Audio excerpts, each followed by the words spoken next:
Imagine the year is 1950. You live in Manila, but there are no American bases. No Philippine independence as we know it. And Japan is the dominant power in Asia.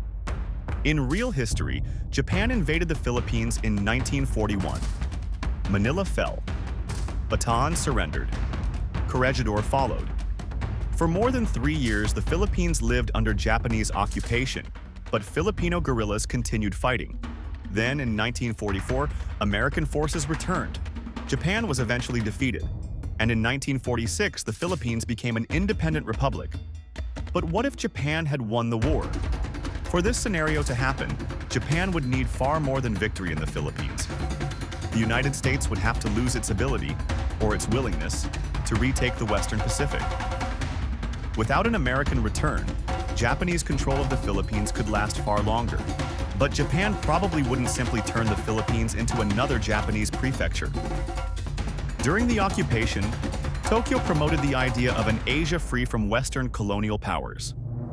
In 1943, it even sponsored a Philippine Republic under President Jose P. Laurel.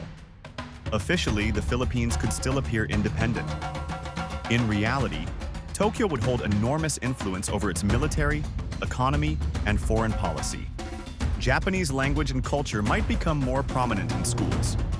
Trade could shift away from the United States and deeper into a Japanese-controlled Asian economic system. American political influence would fade. But resistance probably wouldn't disappear.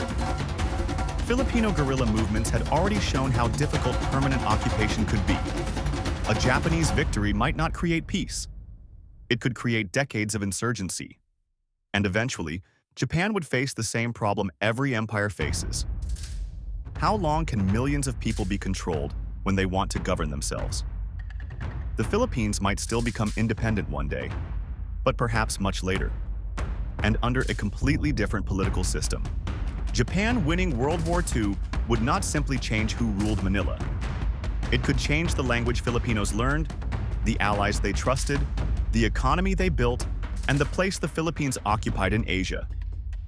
The Philippines we know today might still exist, but its history could point east instead of west.